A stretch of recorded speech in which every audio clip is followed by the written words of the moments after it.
Assalamualaikum warahmatullahi wabarakatuh. Yang terhormat kepada Ibu Renala Tama selaku dosen pengampu mata kuliah Pendidikan Anak Intelektual.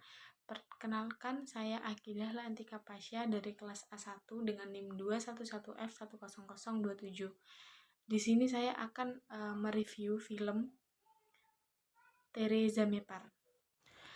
Teresa Mepar adalah sebuah film India yang dirilis pada tanggal 21 Desember 2007 silam.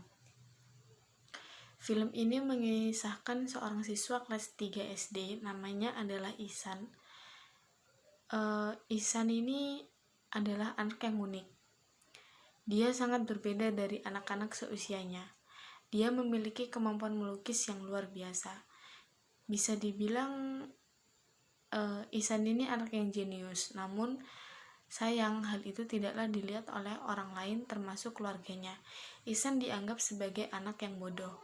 Berbanding terbalik dengan bakat melukisnya, Ihsan termasuk dalam kategori anak yang lemah dalam pelajaran sekolah.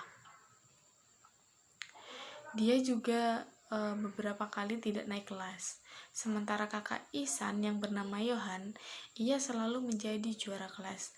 Kakaknya termasuk anak yang pandai di sekolahnya. Hal ini sangat meresahkan kedua orang tuanya.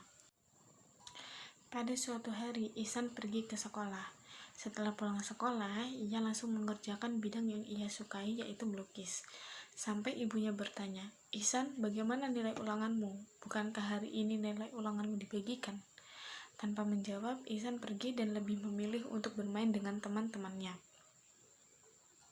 Pada saat bermain dengan teman-temannya, Ihsan salah melempar bola, dan bola itu masuk di pekarangan rumah orang. Akhirnya teman Ihsan marah dan mengatakan, "Dasar anak idiot." Ihsan marah mendengar hal itu, dan terjadilah pertarungan antara Ihsan dan temannya tersebut. Tidak lama, Ihsan kembali pulang ke rumahnya dan ternyata ada ibu dari teman Ihsan tadi. "Anakmu sudah memukuli anakku, apakah kau tidak pernah mengajarinya?" Mendengar hal itu, orang tua Ihsan itu langsung marah. Lalu, Ihsan dipukuli dan dihukum oleh ayahnya. Ihsan selalu mendapat hukuman atas apa yang dia perbuat. Keesokan harinya, Ihsan pergi ke sekolah. Lalu, gurunya menyuruh Ihsan membaca satu paragraf menggunakan bahasa Inggris. Dengan lantang, Ihsan hanya menjawab, huruf ini menari-nari, karena memang huruf yang ada di buku ketika dilihat Ihsan itu hilang gitu, menari-nari. Lalu Ihsan ditertawakan oleh anak satu kelas dan dihukum keluar kelas oleh gurunya. Lalu temannya bertanya, "Apakah tugas matematikamu selesai, Ihsan? Apakah nilai ulanganmu sudah ditandatangani oleh orang tuamu, Ihsan?" Ia lupa mengerjakan tugasnya dan memberikan nilai ulangan kepada orang tuanya, dan dia memilih untuk bolos sekolah. Dia berkeliling kota sepanjang hari sendirian, sampai suatu malam dia berbicara kepada kakaknya bahwa ia tadi tidak masuk sekolah. Kakaknya terkejut mendengar hal itu, dan akhirnya Ihsan meminta pertolongan kepada kakaknya untuk membuatkan Ihsan surat perizinan. Lalu tak lama orang tuanya dipanggil oleh pihak sekolah, dan semua guru mencurahkan isi hatinya. "Setiap pelajaran saya, Ihsan selalu izin pergi ke toilet. Dia tidak pernah bisa membaca dan menulis. Dia selalu mendapat hukuman dari guru-guru yang lain. Bukan hanya itu, Ihsan kemarin tidak pergi sekolah." Lalu kepala sekolah mengkhawatirkan pendidikan Ihsan. Kalau Ihsan terus di sini dan terus seperti ini, tidak ada kemajuan, Ihsan bakal tinggal kelas lagi seperti tahun kemarin. Dan kepala sekolah akhirnya menyarankan kepada orang tua agar Ihsan diletakkan dan bersekolah di sekolah khusus, yaitu SLB. Orang tuanya tidak terima dengan perkataan kepala sekolah itu tadi, karena menurut orang tuanya Ihsan itu bukan anak disabilitas yang memiliki kehambatan, hanya saja Ihsan belum bisa, dan orang tuanya menganggap Ihsan tuh sama anak normal kayak biasanya. Dan dengan pertimbangan pada ayah Ihsan, lalu ayah Ihsan memutuskan untuk menyekolahkan Ihsan di sebuah asrama. Tapi Ihsan menolak. Tidak ayah, aku tidak mau. Aku janji aku tidak akan mengulangi hal yang sama lagi. Ayahnya tidak peduli dengan tetap menyekolahkan Ihsan di asrama. Tibanya Ihsan di asrama, ia sendirian. Ia dituntut untuk disiplin. Dan itu merupakan hari pertamanya tanpa seorang ibu. Ia menganggap bahwa dimasukkannya ia ke asrama adalah hukuman atas keterbatasan yang ia miliki. Paginya, Ihsan pergi bersekolah. Di sekolah, Ihsan mendapatkan teman yang pandai tapi juga memiliki hambatan dalam kakinya.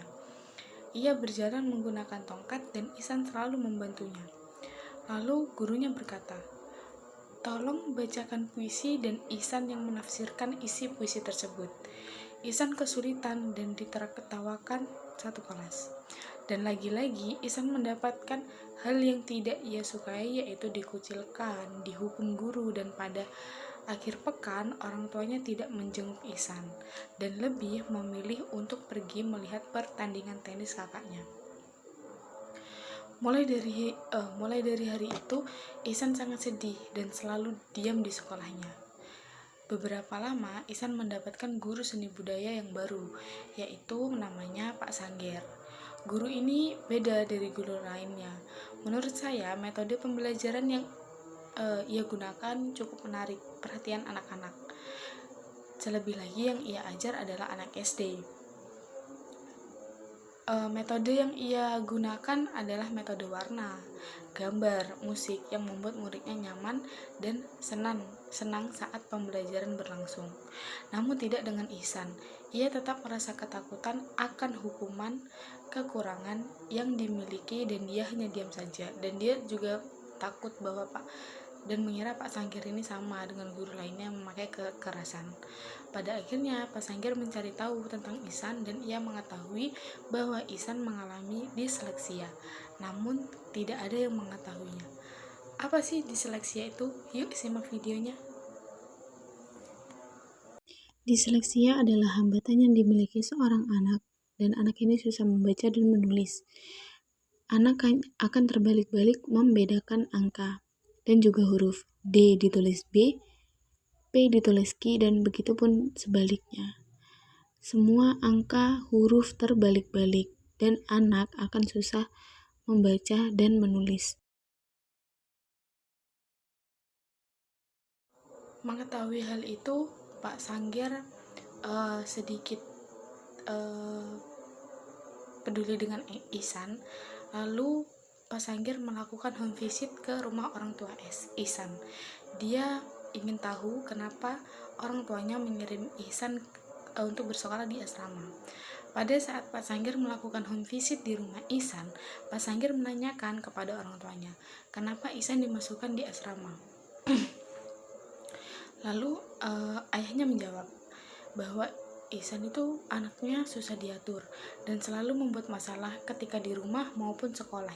Dan Ihsan ini sangat nakal. Tidak hanya itu, ayahnya Ihsan lalu membandingkan Ihsan dengan kakaknya, yang dimana kakaknya selalu mendapatkan ranking 1 di kelas dan selalu berprestasi dalam bidang olahraga atau lainnya.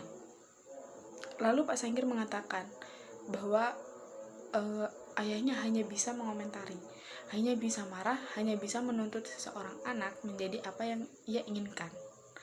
Tapi ia lupa bahwa orang tua selain harus menuntut anaknya, orang tua harus bisa memahami seorang anaknya. Tapi ayahnya tidak percaya dan tetap mengatakan bahwa Ihsan adalah anak yang malas belajar. Lalu Pak Sangger memberi bukti bahwa Ihsan mengalami disleksia, yaitu ketika Ihsan menulis B ditulis D, P ditulis Q, menulis E terbalik, menulis angka selalu terbalik-balik, menulis kata semua hurufnya terbalik. Pak Sangger mengatakan, jangan selalu membedakan Ihsan dengan kakaknya ataupun dengan orang lain, karena semua orang punya hal atau memiliki keistimewaan yang berbeda-beda, punya kemampuan dan kelebihan yang berbeda-beda. Hal yang ayah Ihsan lakukan hanya membuat Ihsan berhenti dengan dunianya. Ihsan Seperti yang kita tahu, Ihsan memiliki hobi melukis. Lukisannya Ihsan adalah sangat bagus. Dan Ihsan berhenti dengan dunianya. Ihsan tidak lagi melanjutkan hobi melukisnya, padahal ini adalah bakat yang menjadi kelebihan Ihsan. Cukup disayangkan, bukan? Esokan harinya, ketika pembelajaran di kelas Pak Sanggir, pembelajaran dimulai, Pak Sanggir mencoba memberitahu kepada anak-anak. Pak Sanggir memberitahukan apa itu disleksia. Siapa saja yang pernah mengalami disleksia?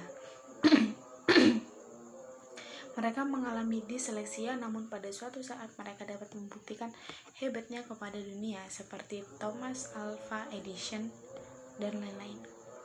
Setelah pembelajaran selesai, Pak Sanggir mengajak murid-murid untuk melakukan pembelajaran di luar kelas, dan Ihsan menciptakan suatu benda seperti perahu yang bisa bergerak di atas air dengan baling-baling. Dan itu membuat Ihsan mendapatkan tepuk tangan dan apresiasi dari teman-temannya maupun dari Pak Sanggir. Beberapa hari Pak Sanggir mengajari Ihsan dengan metode yang unik, mengajari Ihsan menulis, mengenal angka, dan mengenal huruf. Metode ini cukup unik, yaitu metode di bidang Ihsan menghafal huruf angka menggunakan banyak warna, menggunakan media plastisin yang dibentuk huruf menggunakan media tangga untuk belajar dan belajar menghitung. Seiring berjalannya waktu, Ihsan dapat membaca dan menulis dengan rapi dan benar, tanpa terbolak-balik. Suatu hari, ayah Ihsan datang ke asrama dan menemui Pak Sanggir. Pak Sanggir mengatakan, Ihsan bukan hanya membutuhkan guru untuk belajar, tapi Ihsan juga butuh pengertian dari orang tuanya. Mendengar hal itu, ayah Ihsan sadar dan bertemu Ihsan di lapangan dengan posisi Ihsan sedang membaca tulisan yang tertera di mading sekolah. Melihat Ihsan yang sudah lancar membaca, ayah Ihsan pun menangis dan bergegas meninggalkan asrama tersebut. Selang beberapa hari, Pak Sanggir ini mengadakan acara lomba melukis yang dapat diikuti oleh semua orang, murid, guru, karyawan, maupun staf. Ihsan mulai mengikuti lomba melukis. Setelah Ihsan menyelesaikan lukisannya, Ihsan memberikan lukisan itu kepada Pak Sanggir. Pak Sanggir terkejut melihat lukisan Ihsan karena memang lukisan Ihsan sebagus dan seindah itu. Pengumuman lomba telah tiba, dan pengumuman itu mengatakan bahwa pemenang lomba melukis kali ini yaitu Ihsan. Ihsan yang dapat mengalahkan lukisan dari guru-guru. Semua orang bersorak dan semua orang memberi apresiasi kepada Ihsan dengan tepuk tangan. Dan Ihsan sangat berterima kasih kepada Pak Sanggir sambil memeluknya. Liburan semester pun tiba. Orang tua Ihsan datang ke sekolah untuk mengambil buku tahunan. Siapa sangka, sampul buku tahunannya menggunakan cover wajah dan lukisan Ihsan di belakang. Melihat hal itu, orang tua Ihsan sangat bangga dan terharu. Lalu ayah Ihsan mengucapkan terima kasih kepada Pak Sanggir yang sudah mendidik Ihsan sampai Ihsan pandai membaca, dan Ihsan sedih saat akan meninggalkan Pak Sanggir dan sekolahnya selama liburan. Aku akan sangat merindukanmu, ucap Ihsan. Oke, pada film Teresa Mepar yang di peran utamanya itu Ihsan. Ihsan ini mengalami masalah hambatan dalam belajar atau disleksia. Ihsan ini susah mengenali huruf.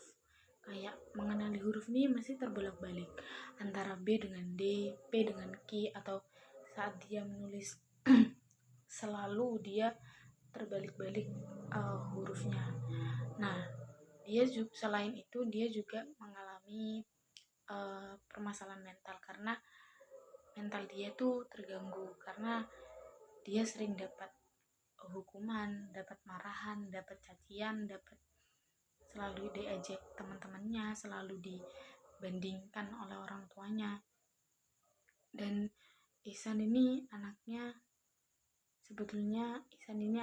kreatif. Dia tidak pandai membaca dan menulis, tapi dia pandai dalam bidang melukis. dapat dibuktikan bahwa lukisan Ihsan itu sangat bagus. Dia dapat menciptakan benda kayak tadi seperti tadi contohnya itu dia dapat menciptakan perahu yang bisa bergerak di air, dan itu mendapatkan apresiasi dari teman-temannya. Lalu Ihsan juga pandai melukis, terbukti dia pas lomba menang.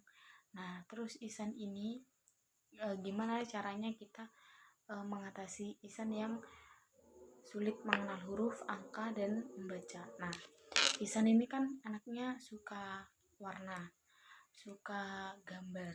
Nah, berarti kita bisa menggunakan kesukaan Ihsan itu untuk metode pembelajaran khusus dia. Kayak seperti yang diterapkan oleh Pak Sanggir itu tadi. Belajar huruf menggunakan banyak warna, mengajari huruf dengan bentuk gambar atau dengan plastisin yang dibentuk menyerupai huruf-huruf, dan kita juga bisa menggunakan metode pembelajaran dan juga bermain seperti kayak metode tangga untuk proses pembelajaran Ihsan berhitung. Jadi nanti 5 ditambah 2 berarti harus naik 2 tangga, lalu hasilnya berapa gitu. Kalau kurangan berarti 5 dikurangi 3 berarti harus turun tangga 3, berapa hasilnya kayak gitu.